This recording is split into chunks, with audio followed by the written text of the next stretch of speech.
Міне Нұр портал. Қазір қасына барамыз. Бармысыздар, құрметті тыңдаушылар. Бүгін біз міне көктем келді. Айыртаудағы қасиетті жерге келдік. Осы жерге нұр жасақ қойдық, тастармен қоршап қойдық. Оны да біз көрсетерміз. Енді менің подписчиктарым бәріңіз жақсы білесіздер әңгіме не жөнінде екенін. Бұл жердегі мәселе, мына кісі міне Шәмсия деген апайымыз. Бұл кісінің шешесі менің әкем жарықтықтың көріпкелі болған, әкем ел басқарған азамат болған, сонда ақыл кеңесін беріп отырған мықты көріпкел кісі болған Асылхан апайымыз. Мына кісі сол кісінің қызы. Бұл кісі халық емшілер біздің академияның бұл кісінің қолында тапсырылған емші деген, ең алғашқы мені емдеген. Қазір енді анау космоэнергетикалық сеанс деп жүрміз ғой, сол кезде аянмен алып емдеген кісі осы кісі болады, Шәмсия апамыз. Бұл кісі менің әке шешеммен жақсы араласқан, мұғалім болған, ұстаз болған, емшілікпен айналысқалы міне 30 жыл көлемінде жүр. Ең алғаш мен сол қасиетім ұстап қиналып жүрген кезде шешем байғұс осы кісіге алып келген еді. Енді дәрігерден көмек болмаса енді осы кісі сені қарайды деп, сол кісі сол кезде менің бір жас күндерімде бір дұға салынған еді. Соны дұғаны қайтарған кісі болады мына кісі. Енді бір айтайық деп отырғанымыз, бұл кісі Қорасан қожаның басына барып келді, сол жерден су алып келді, қасиетті су. Енді менің айтып жүргенімді білесіздер, өлместің суы ол ең басында Жерұйықта болған. Кейін Жерұйыққа жау шауып, сол жерден біздің ата-бабаларымыз ауған кезде, сол жерден жаңағы құмыраларға құйып алып кеткен.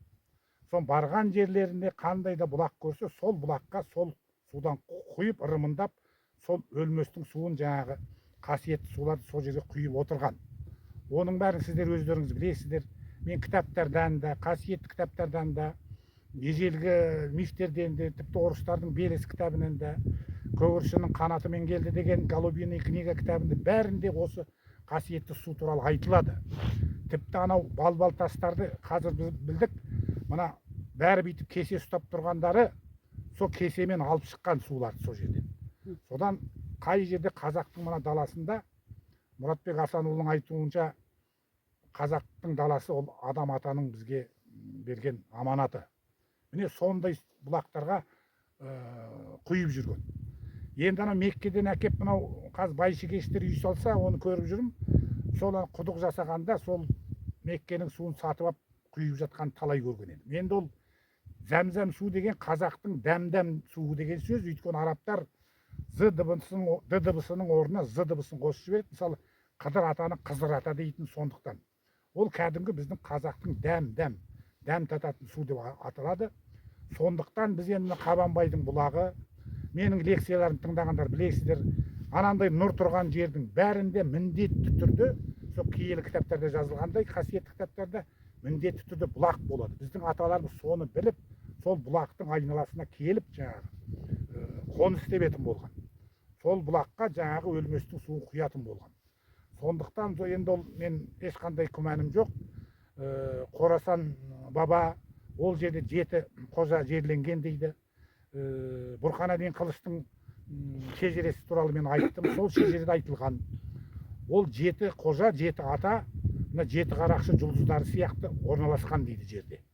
Оны да барып тағы зерттеп көреміз, бірақ сол міне Шәмсия апайымыз сол жаққа жөнелтіп, ана Өзбекстанның қожалары келіп, сол жерге ас беріп, 2000 адам сөз сөйлеп, сол біздің шығыстың наймандарынан осы Шәмсия апамыз барып, солардың алдында сөз сөйлеп келді. Енді ол әңгімені тағы да ести жататын шығарсыздар. Мен тек қана осы менің тақырыбым жертұмар үшбұрыш екенін білесіздер. Міне пайғамбар Мұхаммед ғалайһиссаламның арқасында үшбұрышты таңбасы болған, иә. Оғыстың мөрі де үшбұрышты болған, білесіздер.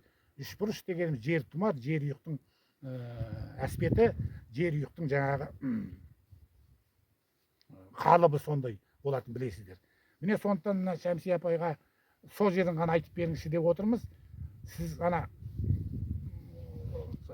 орысша айтқанда посвящение дейді, сол емшілікке арналған кезде сол үшбұрыш туралы айтып берсеңіз. Мен 60 жаста болатынмын.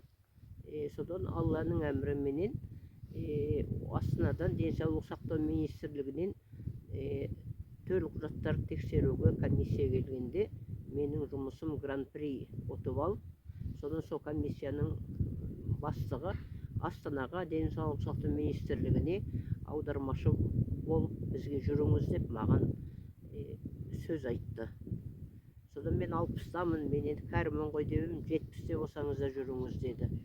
Содан Астанаға барып қызметке барғаннан кейін бір күні базарға тамақ алайын деп автобусқа отырғам. Содан автобусқа отырып, бір уақытта автобустан түсіп қаппын. Өзім қалай жүріп отырып, бір үйге кеп тірелдім. Жер үйге кеп тірелгенде несінде жазулы тұр екен. Әлмерек баба атындағы орда емшілер қоғамы бәленбай төгіленбай деп жазулы тұр екен әлгі несінде, бұрышында. Сосын пісіміре деп кірдім. Кірсем өзіміздің Жаңғыз Төбенің жігіті екен, Қайрат деген басшысы.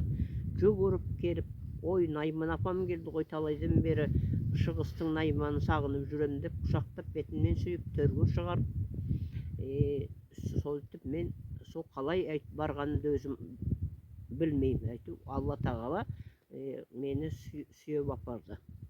Содан кейін сол ордаға барып жүрдім.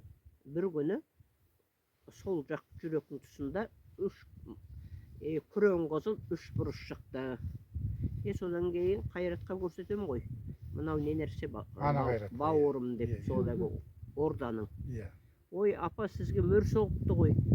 Алла тағала сізді таңдап апты, сіз анық емші екенсіз деп сөйтті. Содан 4 ай жүріп, 4 айдан кейін жоқ болып кетті. Міне көрдіңіздер ме, ол ана менің үнем айтатындай сыновья Бога из Белого острова дегендей барлық көріп кел көреген, олар мына генетика арқылы, қан арқылы сол біздің жерұйықпен тікелей байланысты. Күллі қасиет, күллі мәдениет, күллі дін сол біздің жерұйықтан кеткенін білесіздер. Енді мына жерден Райымбек деген бауырымыз, бұл өзі Райымхан, бұл Көкжарлы менің руымнан Өтеміс деген батырдың ұрпағы. Өткенде айтқандай орай шап деп, орай деген ора деп аталарымыз шабуыл жасайды ғой, содан орыстың ура сөзі пайда болдық деп отырмыз ғой. Бұлардың ұраны орай шап деп аталады Өтеміс ата. Енді мына Шәмсия апамыз былтыр біз нұрды көруге келгенде осы жерде киіз үйдің алдында отырған бір ақсақалды көрген еді. Мына екі кісі бүгін ғана танысып отыр. Бұл кісіні көрмеген, бірақ кім Райымхан да оны көрген екен. Сол көрген кісі кім екенін бір ауыз сөзбен айтып берсең, Райымхан. Ол кісі енді мына жерде енді қалай Великий жол көпейт дейді ғой, жібек жолы өткен екен. Соның жолында мына керуен өтіп бара жатқанда ана ақсақал жанында кигіз үй тұр, жанында енді нұр шашылып тұр екен, нұрдың үстінде өте тұр екен. Сонда келіп ана сұрайды екен, жолымызға шығып ек, жолымыз қалай екен. Соны ана кісі бәрін көріп айтып отырады екен, осындай атыңызды тағасы тұсқапты екен, ана түйеңіз жетпейді, ана осы жерден етін деп бәрін сондай. Сонда сен ғайыптан көрдің ғой, аруақты. Міне осындай. Содан бұл Райымхан ана таудың басындағы нұрдың жаңа біздің порталға нұрға келіп өзінің ауысқанын өз көзімен көрген екен.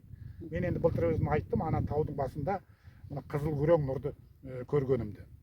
Енді міне со Шәмсия апайымыз, мына Ержан Сүлеймен деген менің сыныптасым, осы жердің тұрғыны. Мына жер негізінде Ақтағыс деген атаның жері. Ол Совет үкіметінде кімге жер берді, онда шаруамыз жоқ. Кейін 90-шы жылдар кімге бұл жерді жалға берді, шаруамыз жоқ. Шежіреде бұл жер Ақтағыстардың жері, сондықтан дау-дамай шықпасын деп, бұл Ержан досымызды Ақтағыс атадан тарайтын осы үңгірдің шырақшысы етіп былтыр сайлаған едік.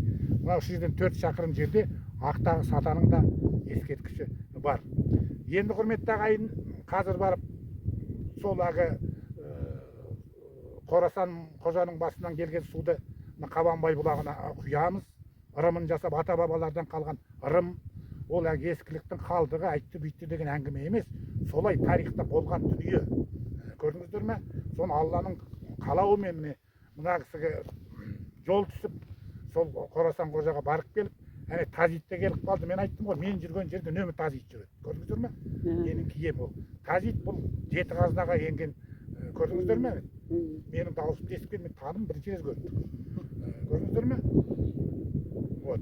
Міне таз ит, міне келді міне. Қасиет Өткенде естідіңіздер ғой таз ит туралы айтқан. Міне өзі алыстан дайыс молодец. Ой айналайын. Кел. Келе ғой, кел. Есін танытты. Әй молодец. Ешқандай өзі келді. Міне сондықтан енді қазір сол суды құйғанымызды түсіріп, және де мен өткенде айтқандай біздің ата бабаларымыз ол суды бұқаның мүйізімен ішіп жүрген екен. Сөйтіп дәм татып бәрін түсіретін боламыз. Сонан кейін нұрға барып, нұрда лекциямызды жалғастырамыз.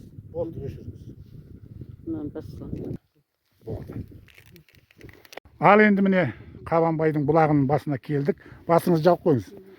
Міне шырақшы Ержан бауырымыз қазір суды қосады. Құяды енді. Бисмиллахир-рахманир-рахим. Қорасан бабаның басынан келген. Аман есен болсын. Айтан жерің. Әмин. Тағы құй. Ем болсын, шипа болсын. Жақсылық болсын. Ал әмин. Ал енді андағын жапта бұлай бер. Ырымын жасадық. Енді жаңағы мүйізді арнайы алып келдік. Мынау өткенде айтқан еді, мынау Алматыда маған сыбандар сыйлаған еді. Апер енді суларды. Андағын қой. Енді анау араласты ғой уже. Болды. Бір-бірден әпер. Иә.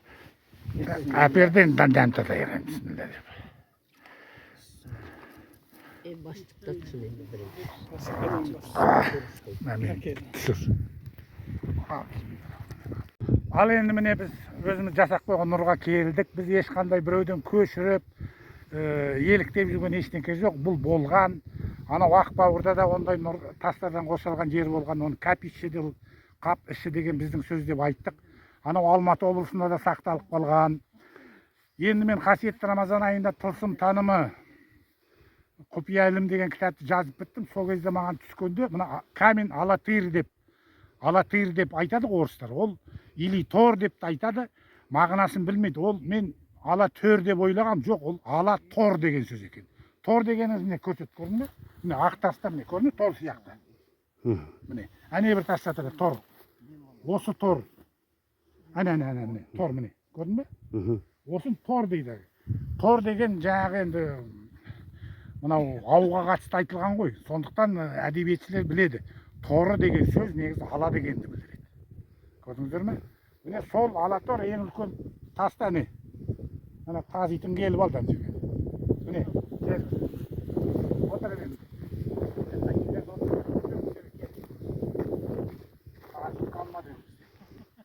Айттым ғой. Енді жақынырақ кел, мен дауысым естісін. Міне үш бұрыш қойдық.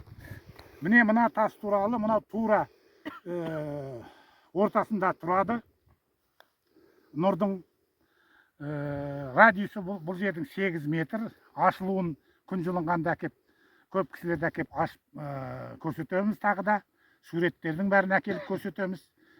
Зайсандағы сандық тастың енді зерттегенде қарасақ, оның диаметрі 10 километр екен. Яғни мына тастан бір шетіне дейін 5 километр, екі жағына 10 километр. О жерде біз кәдімгідей Құдайдың көзін көрген едік былтыр жазда болғанда.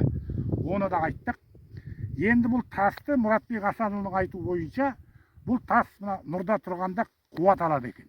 Көрдіңіздер ме? Сондықтан сол славян дейді ғой, славяндардың рухани кітаптарында олардың айттық қой, бәрі бізден алған деп. Олар айтады екен, все у этого камня останавливались и получали снадобье деп. Снадобье деген ем, дом, яғни осыдан ем алады деп. Ал енді жерұйықтың жаңағы сыңар анау Америка жақтағы Басқа аралында ол жерұйықтың филиалы деп айтады орыс ғалымдары. Ол жерге де біздің аталарымыз адайлар мен қозайлар барған, таңбаларын басып кеткен. Сол жерде дәл осындай нұр жасақ қойған, ортасында тас. Сол білетін адамдар келіп, екі қолын қойып, осы тастан қуат алып отырады екен. Тастың қасиеті өте мықты, оны білесіздер. Тіпті тажал келіп тығылғанда тас айтады екен, мына тастың астында жатыр деп те айтылады. Тасқа тіл бітті деп те айтылады. Міне сондықтан біз өзі мына Ержан екеміз келе жатқанда өз алдымыздан осы тас шыға келді де, осыны екеміз әрең көтеріп салдық. Шүберектің үстіне қойып көтеріп, содан алып кеп қойдық.